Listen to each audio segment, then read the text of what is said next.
সুপ্রিয় শিক্ষার্থীরা, আমার ঘরে আমার স্কুলের আজকের ক্লাসে তোমাদের সকলকে স্বাগত। আজ আমরা অষ্টম শ্রেণীর সাধারণ বিজ্ঞান অর্থাৎ অধ্যায় 6 পরমাণুর গঠন নিয়ে আলোচনা করছি। আজ আমরা মূলত আলোচনা করব আমাদের এই পৃথিবীতে সকল কিছু যে পদার্থ দিয়ে গঠিত সেই পদার্থের একদম ক্ষুদ্রতম অংশ পরমাণু নিয়ে। এই পরমাণুর মধ্যে কি আছে, কিভাবে আমাদের মূলত প্রত্যেকটি পদার্থ গঠিত হচ্ছে তা নিয়ে আমরা বিস্তারিত আলোচনা করছি। আমরা প্রথমে আলোচনা করব পরমাণুর ধারণার বিকাশ, কিভাবে আমাদের এই ইতিহাস সৃষ্টি হলো। দ্বিতীয়ত আলোচনা করব কিভাবে পারমাণবিক সংখ্যা, ভর সংখ্যা ও আমরা আইসোটোপ নিয়ে আলোচনা করতে পারি বা এটা নিয়ে আমাদের পরবর্তী বিস্তারিত কি কি হতে পারে। শুরু করা যাক। প্রথমত আমরা একটু চিন্তা করি, আমাদের একটা যে কোনো পদার্থ নিয়ে আমরা আলোচনা করছি, ধরুন এটা একটা লোহার খণ্ড, ঠিক আছে? এই যে লোহার খণ্ডটা আমরা নিয়েছি, আমরা যদি এই লোহার খণ্ডকে একটু ভেঙে মাইক্রোস্কোপে দেখি তাহলে দেখব এগুলো অনেকগুলো অণুর সমন্বয়ে গঠিত। এই প্রত্যেকটা যে অণুর সমন্বয়ে যে গঠিত, এই অণুগুলোকে আবার ভাঙলে পাওয়া যাবে, দেখা যাবে খুবই ক্ষুদ্র ক্ষুদ্র পরমাণু। অর্থাৎ দেখা যাচ্ছে প্রত্যেকটা পদার্থের মধ্যে রয়েছে অণু এবং সেই অণুগুলো আসলে মূলত অনেকগুলো পরমাণুর সমন্বয়ে গঠিত। তাহলে আমরা একটা পদার্থকে ভাঙলে আসলে আমরা একটা ক্ষুদ্রতম অংশ পাচ্ছি, এই পরমাণুটি। এই পরমাণুর গঠনের উপর ভিত্তি করেই কিন্তু আমাদের সকল ধরনের পদার্থের বিভিন্ন ধরনের আচরণ বা আমরা ধর্ম দেখতে পাই। আমরা এখন সেটি নিয়ে আলোচনা করব যে কিভাবে আমরা এই পরমাণুর ধারণা সম্পর্কে এত দূর পর্যন্ত ইতিহাসের পাতায় আমরা সরে আসলাম। পরমাণুর বিকাশে প্রথম যে ধারণাটা আসে তা কিন্তু আসে আমাদের এই ভদ্রলোক গ্রিক দার্শনিক ডেমোক্রিটাসের কাছ থেকে। খ্রিস্টপূর্ব 400 অব্দে অর্থাৎ বহু বছর পূর্বে আজ থেকে তিনি সর্বপ্রথম আমাদেরকে ধারণা দেন যে পদার্থ পরমাণু নামক একটি অবিভাজ্য কণা দ্বারা তৈরি। এর অর্থ হচ্ছে আমরা যদি কোনো একটা পদার্থকে ভাঙি তাহলে আমরা একটা পরমাণু নামক একটা ক্ষুদ্র ইউনিট বা একক পাবো, যাকে আর ভাঙা পসিবল না।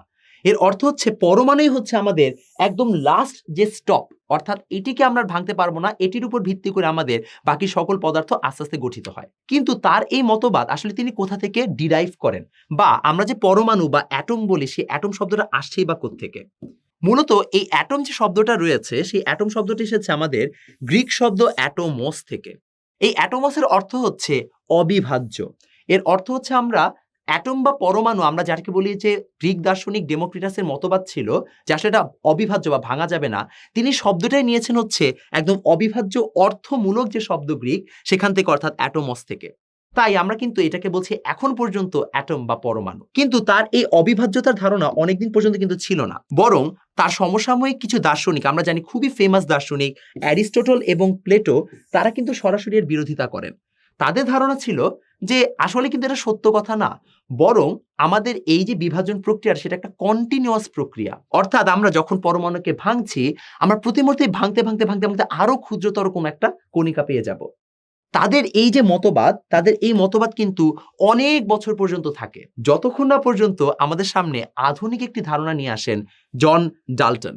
1803 সালে ইংরেজ বিজ্ঞানী জন ডাল্টন, দেখা যায় তার একটি পরীক্ষালব্ধ প্রমাণের মাধ্যমে তিনি এই বিষয়টিতে ধারণা দেন যে পরমাণু আসলে মৌলিক পদার্থের ক্ষুদ্রতম কণা। অর্থাৎ বলা চলে সেই ডেমোক্রিটাসের ধারণাটাই আবার তিনি রিস্টাবলিশ করেন যে পরমাণু হচ্ছে অবিভাজ্য কণা, এটাকে আর ভাঙা সম্ভব নয়।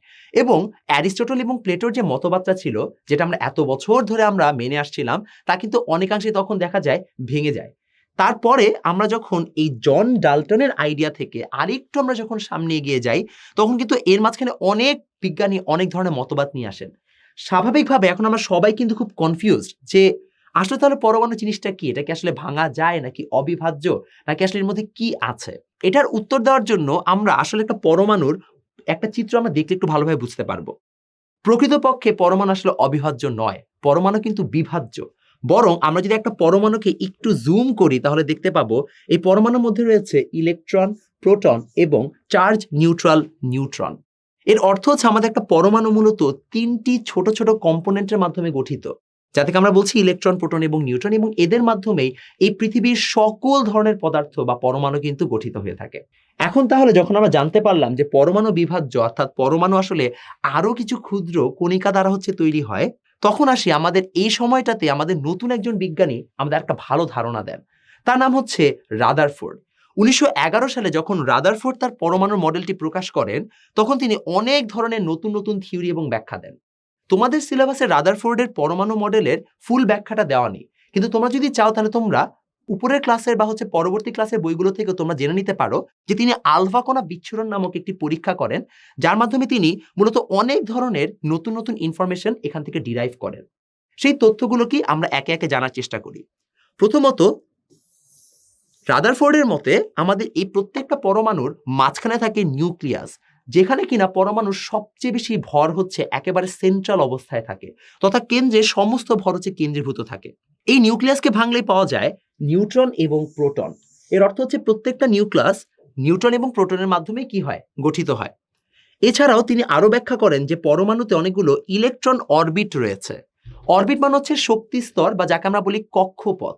এই যে কক্ষপথগুলো নিয়ে আমরা আলোচনা করছি, তার ধারণা মতো এটা ছিল যে ইলেকট্রনগুলো একটা ফিক্সড কক্ষপথে আসলে এই প্রত্যেকটা নিউক্লিয়াসকে কেন্দ্র করে ঘুরতে থাকে। এই প্রথম ধারণাটা আমাদের দেন আসলে রাদারফোর্ড। এছাড়াও তিনি ইলেকট্রন সম্পর্কেও বেশ কিছু মন্তব্য করেন, যে ইলেকট্রন আসলে খুবই নগণ্য ভরের, সে একটা ঋণাত্মক চার্জযুক্ত, এই ধরনের অনেক ধরনের মতবাদ তার কাছ থেকে আসে।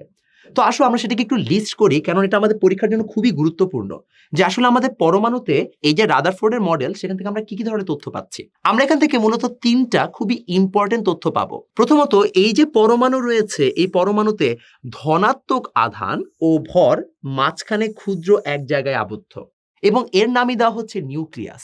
প্রশ্ন হচ্ছে, তাহলে আসলে আমাদের নিউক্লিয়াসের মধ্যে এমন কি আছে? আমরা জানি একটা নিউক্লিয়াসের মধ্যে থাকে হচ্ছে প্রোটন এবং নিউট্রন। এই যে প্রোটন রয়েছে সেটা হচ্ছে ধনাত্মক চার্জযুক্ত এবং নিউট্রন হচ্ছে চার্জ নিউট্রাল বা চার্জ নিরপেক্ষ। তাহলে এই পরমাণুতে সকল ধনাত্মক চার্জ কোথায় থাকছে? অবশ্যই নিউক্লিয়াসে থাকছে। একই সাথে পরমাণুতে আসলে মূলত পরমাণুর যে ভর বা ম্যাস যাকে আমরা বলি, তা কিন্তু পুরোটাই প্রোটন এবং নিউট্রনের কাছ থেকে আসে। তাহলে পরমাণুর যদি সকল ভরযুক্ত যে আমাদের কণিকাগুলো রয়েছে, যে বা যাকে আমরা বলতে পারি বেশি ভরযুক্ত যে কণিকাগুলো রয়েছে, তা যদি আমাদের একদম মাঝখানে থাকে, তাহলে আমরা বলতেই পারি যে নিউক্লিয়াস আসলে আমাদের কি? মূলত নিউক্লিয়াসই হচ্ছে আমাদের একদম পরমাণুর কেন্দ্র, যেখানে আমাদের সকল ধনাত্মক আধান ও ভর রয়েছে। তাই রাদারফোর্ডের মতে আমাদের এই নিউক্লিয়াস নামক জায়গাটিতেই সকল ধরনের ধনাত্মক আধান ও ভর সেন্ট্রালাইজ থাকে। সেকেন্ডলি, আমাদের পরমাণুর বেশিরভাগ জায়গায় আসলে ফাঁকা। একটু যদি খেয়াল করে দেখো, আমি যে একটা পরমাণু আঁকি, তাহলে এই পরমাণুটার খুবই ক্ষুদ্র একটা জায়গা ধরে হয়তো আমাদের এই পুরো নিউক্লিয়াসটা অবস্থান করে। বাকি পরমাণুর এই যে ছোট ছোট ক্ষুদ্র ক্ষুদ্র জায়গা, এই সব জায়গা কিন্তু আসলে একদমই ফাঁকা থাকে, বরং এই জায়গাগুলোতে হয়তো বা কিছু কিছু জায়গায় ইলেকট্রন ঘুরতে থাকে। এর অর্থ হচ্ছে পরমাণুর বিশাল বড় জায়গা কিন্তু আসলে দেখা যায় একেবারেই ফাঁকা থাকছে, বরং ক্ষুদ্র একটা জায়গা হচ্ছে আমাদের শুধুমাত্র নিউক্লিয়াসটা আবদ্ধ হয়ে বসে আছে। ৩ নম্বর যে পয়েন্ট এবং খুবই ইম্পর্টেন্ট পয়েন্ট, অনেক সময় রাদারফোর্ডের পরমাণু মডেলকে আমরা সৌরজগৎ মডেলে বলে থাকি, অর্থাৎ রাদারফোর্ডের পরমাণু মডেলটাকে সৌরজগতের সাথে তুলনা করা হয়। প্রশ্ন হচ্ছে কেন? কারণ হচ্ছে যখনই রাদারফোর্ডকে এই প্রশ্নটা করা হয় যে কিভাবে আসলে ইলেকট্রন ঘুরছে আশেপাশে দিয়ে, তখন কিন্তু তার মাথায় এই প্রশ্নটা স্বাভাবিকভাবেই চলে আসে, সৌরজগতের মধ্যে কি থাকে। দেখা যায় আমাদের সূর্য রয়েছে, এই সূর্যকে কেন্দ্র করে আমাদের অনেকগুলো কক্ষপথ রয়েছে, তাই না? এই অনেক বড় বড় কক্ষপথ থাকে। এই কক্ষপথগুলোতে দেখা যায় প্রত্যেকটাতে গ্রহগুলো কি করতে থাকে, ঘুরতে থাকে। রাদারফোর্ড ভেবেছিলেন যে আসলে আমাদের এখানে যেমন সূর্যকে কেন্দ্র করে অনেকগুলো গ্রহ নক্ষত্র পরপর ঘুরছে, ঠিক একইভাবে হয়তোবা আমাদের যে সৌরজগতের মডেলের মতো পরমাণুতেও নিউক্লিয়াসকে কেন্দ্র করে ইলেকট্রনগুলো হচ্ছে যে পরস্পরকে এভাবে কেন্দ্র করে ঘুরতে থাকে। এর অর্থ হচ্ছে রাদারফোর্ডের এই ইলেকট্রনের ঘূর্ণনের যে আইডিয়াটা, সেটা পুরোপুরি সৌরজগৎ মডেলের উপর বেস করেছিল। দ্যাটস ওয়াই তার এই মডেলটাকে অনেক সময় সৌরজগৎ মডেলও বলা হয়ে থাকে। কিন্তু আসলে তার এই ধারণার মধ্যে অনেক ধরনের ভুল ছিল, যেটা কিনা পরবর্তীতে আমরা যখন ম্যাক্সওয়েলের তত্ত্ব আসে, আরো অনেক বড় বড় বিজ্ঞানীদের তত্ত্ব আসে, তখন কিন্তু আমরা আস্তে আস্তে এইসব সম্পর্কে আরো জানতে পারি। তোমরা এগুলো সম্পর্কে জানবে, কিন্তু অবশ্যই অপেক্ষা করতে হবে যেন আরেকটু উপরের ক্লাসে যে তুমি সম্পর্কে বিস্তারিত জানতে পারো। কিন্তু আমরা এখন জানবো আরেকটু ডিটেল, সেটা হচ্ছে আমাদের 1911 সালের পরে 1913 সালে একজন খুবই ফেমাস বিজ্ঞানী নিলস বোর, তিনি সর্বপ্রথম ধারণা দেন যে আসলে ইলেকট্রনগুলো কিভাবে নিউক্লিয়াসকে কেন্দ্র করে চারদিকে ঘুরছে। আসলে রাদারফোর্ডের যে আইডিয়াটা, একটু চিন্তা করে দেখো যে একটা সৌরজগতের মধ্যে হয়তো আমাদের ইলেকট্রনগুলো কেন্দ্র করে ঘুরছে, বাট সৌরজগতের সাথে আমাদের যে পরমাণু মডেল, তার কিন্তু মোটেও মিল নেই। কারণ একটা সৌরজগতে যে সূর্য থাকছে এবং তাকে যে কেন্দ্র করে আমাদের বিভিন্ন গ্রহগুলো ঘুরছে, তার সাথে কিন্তু ইলেকট্রন এবং প্রোটনের আসলে কোনো ধরনের মিলই কিন্তু থাকছে না। কজ তুমি যদি একটু খেয়াল করে দেখো, আমাদের এখানে থাকছে হচ্ছে একটা প্রোটন এবং ইলেকট্রন। ইলেকট্রন এবং একটা গ্রহের ভর বা নেচার কোনোভাবেই সেম না। একই সাথে সৌরজগতের সূর্য এবং আমাদের যে প্রোটন রয়েছে বা আমাদের নিউক্লিয়াস রয়েছে তারও কোনো দিক দিয়ে ধর্ম কিন্তু কোনোভাবেই এক না। তাহলে তাদের তুলনা করাটা কিন্তু অনেকটাই ভিত্তিহীন।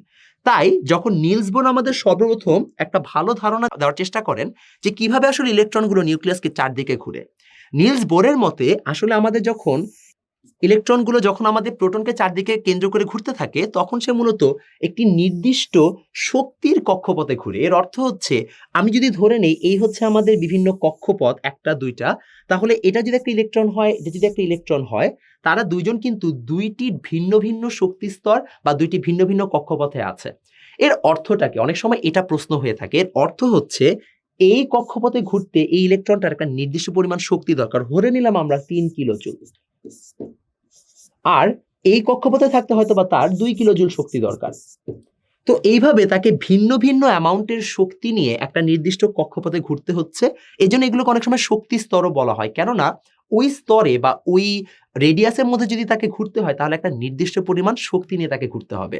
দ্যাটস ওয়াই নিলস বোরের মতবাদ অনুযায়ী আমরা পরবর্তীতে পরমাণুর যে বিকাশটা থাকে তাকে আমরা আরো স্ট্রং ওয়েতে আমরা আরো ভালোভাবে এক্সপেরিমেন্ট করে এগিয়ে যেতে পারি এবং তার পরবর্তীতে আমরা আসলে পরমাণুর আরো অনেক বিষয় সম্পর্কে জানতে পারি। এই অবস্থায় এসে আমরা যদি এখন একটু পরমাণুর ডিটেল সম্পর্কে জানার চেষ্টা করি যে আসলে তাহলে একটা পরমাণুর মধ্যে কি কি আছে, আমরা এই কয়েকটা জিনিস পাবো। প্রথমত একটা পরমাণুর মধ্যে কি আছে দেখুন তো, একটা পরমাণুর মধ্যে কি আছে দেখি। আমাদের প্রথমে আছে হচ্ছে একটা নিউক্লিয়াস, তাই না? এই নিউক্লিয়াসে কি রয়েছে? এই নিউক্লিয়াসে রয়েছে হচ্ছে আমাদের সকল ধরনের পরমাণুর ধনাত্মক আধান এবং আমাদের কি সকল ভর, যা কিনা একটা ক্ষুদ্র নিউক্লিয়াসের জায়গার মধ্যে আছে। 1 নম্বর পয়েন্ট।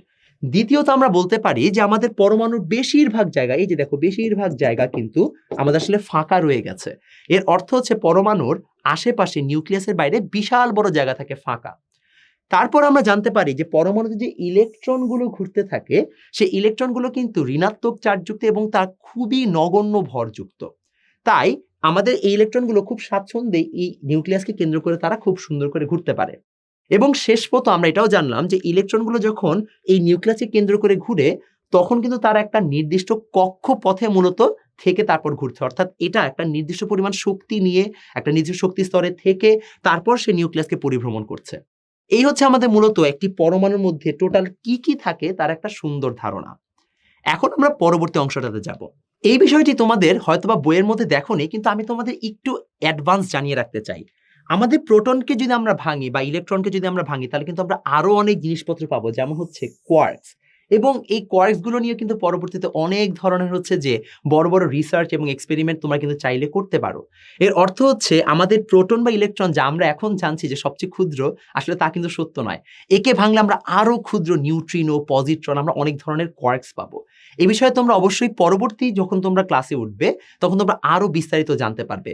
কিন্তু আপাতত শুধুমাত্র এতটুকুই জেনে রাখো যে তোমার যে পরমাণুকে তুমি সবচেয়ে ক্ষুদ্র ভাবছো প্রোটন এবং নিউট্রন বা ইলেকট্রন, তার থেকে আরো অনেক কিছু কিন্তু তার মধ্যে লুকিয়ে আছে। এখন চলে আসে আমাদের একটা খুবই গুরুত্বপূর্ণ প্রশ্ন। আমরা সবাই জানতে পারলাম পরমাণুর মধ্যে ইলেকট্রন, প্রোটন, নিউট্রন থাকে। তাহলে যদি সব পরমাণুর মধ্যে ইলেকট্রন, প্রোটন, নিউট্রন থাকে, পদার্থ আলাদা হয় কেন? কেন আমাদের কাছে লোহা অনেক শক্ত হয়? কেন হচ্ছে যে হাইড্রোজেন শুধুমাত্র একটা গ্যাস? কেন আমরা অক্সিজেনকে গ্যাস আকারে নেই, আবার পানি হচ্ছে লিকুইড? আমাদের এই যে বিভিন্ন ধরনের পদার্থগুলো রয়েছে, কেন তাদের ধর্ম, রাসায়নিক হোক বা ভৌত হোক, সেগুলো সবগুলো কেন এত ডিফারেন্ট হয়? এদের মধ্যে কি এমন পার্থক্য আছে? মূলত যদি আমরা একটু খেয়াল করে দেখি, এটা কি আমাদের, এটা হচ্ছে আমাদের সোডিয়াম। আবার আমি যদি এটা একটু খেয়াল করে দেখি, এটা হচ্ছে আমাদের কার্বন। কার্বনের যে খণ্ডটা রয়েছে সেটা অনেক শক্ত হয়, দেখো সেটা অনেক কি হয়, কালো রঙের হয়, শক্ত হয় এবং একটু ভারী হয়। কিন্তু সোডিয়ামের ক্ষেত্রে যদি খেয়াল করে দেখি সেটা দানাদার হয়। এর অর্থ হচ্ছে তাদের রং, ভৌত অবস্থা সবকিছু কিন্তু ডিফারেন্ট, অথচ তারা সবাই পরমাণুর ইলেকট্রন, প্রোটন, নিউট্রন দ্বারা গঠিত। তাহলে এখানে সমস্যাটা কোথায়? কেন তাদের মধ্যে এত ডিফারেন্স? এটার কারণ হচ্ছে তাদের প্রত্যেকের ইলেকট্রন, প্রোটন এবং নিউট্রন সংখ্যা কিন্তু সমান নয়। এটা হচ্ছে একটা সোডিয়ামের গঠন। এই যে সোডিয়ামের যদি আমরা গঠনটা খেয়াল করে দেখি, এটার কেন্দ্রে রয়েছে প্রোটন এবং নিউট্রন। এখানে প্রোটন রয়েছে টোটাল 11টি, অথচ নিউট্রন রয়েছে 12টি। একটু যদি খেয়াল করে দেখো তার যে কক্ষপথগুলো রয়েছে সেখানে ইলেকট্রন রয়েছে টোটাল 1 2 3 4 এরকম গুণে দেখবে 11টি। এটা হচ্ছে আমাদের একটি সোডিয়ামের পরমাণুর গঠন, যেখানে আমরা প্রোটন, ইলেকট্রন এবং নিউট্রনের সংখ্যা পাচ্ছি 11, 11, 12। এখন আমরা চলে আসি যে যদি সোডিয়াম এরকম হয়, কার্বনও কি সেম অ্যামাউন্ট অফ আমাদের সবকিছু থাকে? না। একটি কার্বনের যদি খেয়াল করে দেখো তাহলে কিন্তু কার্বনের প্রোটন হচ্ছে 6টা, নিউট্রন হচ্ছে 6টা এবং তার যে ইলেকট্রন আছে 1, 2, 3, 4, 5, 6, অর্থাৎ ইলেকট্রনও কিন্তু আমাদের আছে দিন শেষে 6টা। তাহলে একটা সোডিয়াম এবং একটা কার্বন পরমাণুর মধ্যে পার্থক্য হচ্ছে তাদের সবাই ইলেকট্রন, প্রোটন, নিউট্রন দ্বারা গঠিত, কিন্তু তাদের ইলেকট্রন, প্রোটন এবং নিউট্রনের সংখ্যা সমান নয়। এটি হচ্ছে তাদের সবচেয়ে বড় ডিফারেন্স। এর অর্থ দাঁড়াচ্ছে এই বিষয়টি যে আসলে পদার্থ আলাদা হয় কারণ তাদের ইলেকট্রন, প্রোটন এবং নিউট্রনের সংখ্যাটা সবার সমান নয়। এখন প্রশ্ন আসতে পারে, তাহলে ইলেকট্রন, প্রোটন, নিউট্রনের সংখ্যা অনুযায়ী আমরা আসলে পদার্থকে কিভাবে জাজ করতে পারি? আমরা একটা খুবই ইম্পর্টেন্ট সংজ্ঞা আগে জেনে নিই, সেটি হচ্ছে কোনো মৌলের পরমাণুতে আমাদের যতগুলো প্রোটন সংখ্যা থাকবে তাকে আমরা বলবো পারমাণবিক সংখ্যা। এই পারমাণবিক সংখ্যা কিন্তু একটা পরমাণুর একদম পরিচায়ক বা আইডেন্টিফায়ার। কারণ হচ্ছে যে এই পারমাণবিক সংখ্যা দ্বারা আমরা কোনো একটা পরমাণুর আসলে কয়টি ইলেকট্রন আছে, প্রোটন আছে, তার অবস্থান কোথায়, অনেক কিছু সম্পর্কে আইডিয়া নিতে পারি। তাই আমরা যে কোনো একটা পরমাণুর প্রোটন সংখ্যাকে আমরা কি বলছি? আমরা বলছি পারমাণবিক সংখ্যা। তাহলে এখন আমরা আরেকটা প্রশ্নে চলে আসি যে যদি আমাদের কোনো পরমাণুর পারমাণবিক সংখ্যা 8 হয় তাহলে তার নিউট্রন সংখ্যা কত? আসলে প্রশ্নটা করার উদ্দেশ্যটা হচ্ছে একটা পারমাণবিক সংখ্যা জানার সাথে সাথে আমরা আসলে কি ইনফরমেশন বের করতে পারি সেটি সম্পর্কে ধারণা নেওয়া। একটা জিনিস অবশ্যই মাথায় রাখবে, যে কোনো চার্জ নিউট্রাল পরমাণু বা চার্জ নিরপেক্ষ পরমাণুতে কিন্তু প্রোটন এবং ইলেকট্রন কিন্তু সমান সংখ্যক। এটার পিছনে কারণটা খুবই স্বাভাবিক। প্রত্যেকটি পরমাণু কিন্তু বাই ডিফল্ট অবশ্যই চার্জ নিরপেক্ষ হয়ে থাকে। তাদের মধ্যে কিন্তু কোনো ধরনের পজিটিভ বা নেগেটিভ চার্জ থাকে না। তাই অবশ্যই তাদের প্রোটন এবং নিউট্রন সংখ্যা সমান হতে হবে। আমরা জানি কোনো পারমাণবিক সংখ্যা 8 হওয়ার অর্থ হচ্ছে তার প্রোটন সংখ্যা 8। তাহলে আমরা এখান থেকে কি জিনিস জানতে পারি? আমরা জানতে পারি প্রোটন আছে এখানে টোটাল 8, ইলেকট্রন আছে টোটাল কয়টি? 8টি। আমরা খুব সহজে এই ইনফরমেশন থেকে এটা জানতে পারলাম। সমস্যা এক জায়গায়, নিউট্রন সংখ্যা কত তা কিন্তু আমরা জানি না। নিউট্রন সংখ্যা সাধারণত প্রোটন সংখ্যার কাছাকাছি অথবা সমান হয়ে থাকে, কিন্তু তা কখনোই প্রোটন সংখ্যা এবং নিউট্রন সংখ্যা সবসময় সমান হবে এটা কোনো গ্যারান্টি নেই। এজন্য আমাদের নিউট্রন সংখ্যা কত সেটা জানার জন্য আরেকটা ইনফরমেশন জানতে হবে। আসলে সেই ইনফরমেশনটা কি সেটা নিয়ে একটু আলোচনা করা যাক। এই ইনফরমেশনটা হচ্ছে ভর সংখ্যা। মূলত ভর সংখ্যা হচ্ছে একটি পরমাণুতে কয়টি নিউট্রন এবং কয়টি প্রোটন সংখ্যা আছে তার যোগফলকে আমরা বলি ভর সংখ্যা। ফর এক্সাম্পল, আমরা যদি কার্বন পরমাণুর এই পার্টিকুলার ছবিটা নিয়ে আলোচনা করি তাহলে আমরা দেখবো এখানে 6টি নিউট্রন আছে, 6টি প্রোটন আছে, 6টি ইলেকট্রন আছে। তাহলে এই কার্বন পরমাণুটির আমরা যদি ভর সংখ্যা জিজ্ঞেস করি সেটা কত আসবে? 6 + 6 অর্থাৎ আসবে হচ্ছে 12।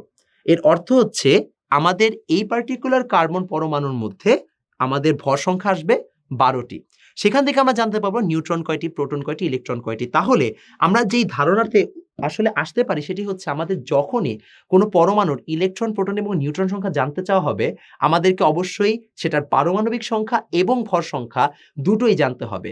তা না হলে আমরা কিন্তু কখনোই খুব ভালোভাবে বলতে পারবো না যে আসলে আমাদের এক্স্যাক্টলি কয়টি প্রোটন, নিউট্রন বা ইলেকট্রন রয়েছে। আরেকটা আমরা তাহলে প্রশ্ন একটু সলভ করি, তাহলে আমার ধারণাটা আরেকটু ক্লিয়ার হবে। সেটা হচ্ছে কোনো পরমাণুর পারমাণবিক সংখ্যা এবার আবার দেওয়া আছে 8 এবং ভর সংখ্যা দেওয়া আছে 17।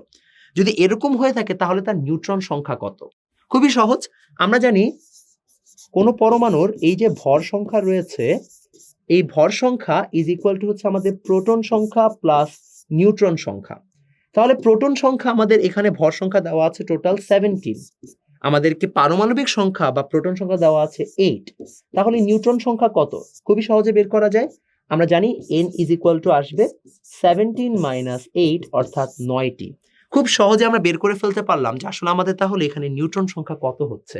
ভর সংখ্যা is equal to neutron plus proton, সেই একটা ফর্মুলা থেকে আমরা সকল ধরনের ইনফরমেশন ডিরাইভ করতে পারি। তাহলে আমাদের মোটামুটি পরমাণুর প্রোটন, নিউট্রন ও ইলেকট্রন সংখ্যা কিভাবে বের করতে হয় তা নিয়ে আমরা বিস্তারিত জেনে ফেলেছি। পরবর্তী টপিক, এটা খুবই ইম্পর্টেন্ট টপিক, সেটা হচ্ছে আইসোটোপ কি। আইসোটোপ কি এটা মনে রাখার সবচেয়ে ইজি প্রসেস হচ্ছে এখানে সবচেয়ে শেষ বর্ণটি প বা হচ্ছে যাকে আমরা বলি, এটা দিয়ে আমরা উচ্চারণ করতে পারি প্রোটন। এর অর্থ হচ্ছে আইসোটোপ সেই যার প্রোটন সংখ্যা সমান। এই নেমোনিকটা খুবই দরকারি একটা নেমোনিক, এটা আমাদের সামনে দরকার হবে। তাহলে আইসোটোপ হচ্ছে যার প্রোটন সংখ্যা সমান। কার প্রোটন সংখ্যা সমান? একটা উদাহরণের মাধ্যমে ব্যাখ্যা করছি। প্রোটিয়াম, ডিউটেরিয়াম, ট্রিটিয়াম এটি হচ্ছে হাইড্রোজেনের 3টি বিশেষ অবস্থা। এরা সবাই হাইড্রোজেন পরমাণু, প্রত্যেকেই হাইড্রোজেন পরমাণু, কিন্তু তাদের প্রত্যেকের এখানে ডিফারেন্ট অবস্থা ব্যাখ্যা করা হয়েছে। কিভাবে? হাইড্রোজেন পরমাণু তাদের প্রত্যেকের প্রোটন সংখ্যা সেম, দেখো তাদের প্রত্যেকের প্রোটন সংখ্যা হচ্ছে একটি করে, কিন্তু তাদের নিউট্রন সংখ্যা ডিফারেন্ট। ফর এক্সাম্পল, প্রোটিয়ামে নিউট্রন সংখ্যা 0, ডিউটেরিয়ামে নিউট্রন সংখ্যা হচ্ছে 1 এবং ট্রিটিয়ামে নিউট্রন সংখ্যা হচ্ছে 2। এর অর্থ হচ্ছে আমাদের এই যে হাইড্রোজেন পরমাণু রয়েছে তার 3টা বিশেষ অবস্থা থাকতে পারে, যেখানে কিনা তাদের প্রত্যেকের নিউট্রন সংখ্যার উপর ডিপেন্ড করে তাদের কিছু স্বাভাবিক ধর্ম হচ্ছে এখানে পরিবর্তিত হচ্ছে। এই যে আমাদের আইসোটোপ, আমরা এই 3টাকে বলছি কিন্তু হাইড্রোজেনের একটি বিশেষ আইসোটোপ। এর অর্থ হচ্ছে এরা সবাই হাইড্রোজেন পরমাণু, কিন্তু হাইড্রোজেন পরমাণুর তারা বিভিন্ন ধরনের আইসোটোপ হচ্ছে। তাহলে একটা আইসোটোপের আসলে কি কি ধরনের বৈশিষ্ট্য থাকে, আমরা যদি এই জিনিসটা বুঝতে পারি আমরা বৈশিষ্ট্যগুলো খুব সহজে বুঝতে পারবো। প্রথমত, এটা একই পদার্থের ভিন্ন পরমাণু হবে, অর্থাৎ এরা সবাই হাইড্রোজেন। হাইড্রোজেনের প্রোটিয়াম, ডিউটেরিয়াম, ট্রিটিয়াম তারা সবাই হাইড্রোজেন, কিন্তু তারা সবাই ভিন্ন পরমাণু। এছাড়া তাদের সবার পারমাণবিক সংখ্যা অবশ্যই একই হবে। মাথায় রাখতে হবে, যদি পারমাণবিক সংখ্যা ডিফারেন্ট হয় তাহলে তারা কখনোই একই পদার্থ হতে পারবে না। এর অর্থ হচ্ছে বাই ডিফল্ট তারা একই পদার্থ মানেই হচ্ছে তাদের সবার পারমাণবিক সংখ্যা হুবহু সেম। লাস্টলি, তাহলে তাদের ভিন্নতা কোথায়? তাদের ভিন্নতা হচ্ছে তাদের নিউট্রন সংখ্যা ভিন্ন বা তাদের ভর সংখ্যাটা ভিন্ন। তাহলে আইসোটোপের যদি আমি একটা সংজ্ঞা বলি, সংজ্ঞাটা দাঁড়াবে কিছুটা এরকম: একই পদার্থে ভিন্ন পরমাণু যাদের পারমাণবিক সংখ্যা সমান কিন্তু ভর সংখ্যা বা নিউট্রন সংখ্যা ভিন্ন, তাদেরকে আমরা বলছি পরস্পরের আইসোটোপ। এটি হচ্ছে আমাদের একটা আইসোটোপের ফুল ধারণা। তুমি যদি আইসোটোপের 3টা বৈশিষ্ট্য মাথায় রাখতে পারো তাহলে কিন্তু তুমি খুব সহজে আইসোটোপকে ব্যাখ্যা করতে পারবে, তার সংজ্ঞা তুমি অবশ্যই পরীক্ষা খাতায় লিখতে পারবে। তাহলে শিক্ষার্থীরা, আমরা আজকের ক্লাসে কি কি শিখলাম? আমরা প্রথমে শিখলাম পরমাণুর ধারণার বিকাশ, এটি কিভাবে হয়েছে, কাদের অবদান ছিল, কি ধরনের মতবাদের পরে আমরা আজকের ধারণায় এসেছি। একই সাথে আমরা আজকের ক্লাসে এটিও শিখেছি যে পারমাণবিক সংখ্যা কি, ভর সংখ্যা কি, আইসোটোপ কি, এই সব ব্যাপারে আমরা কিন্তু বিস্তারিতভাবে আলোচনা করেছি। আশা করি আজকের ক্লাসে তোমরা সবাই ভালোভাবে বুঝতে পেরেছো। সবাই ভালো থেকো, সুস্থ থেকো। আসসালামু আলাইকুম।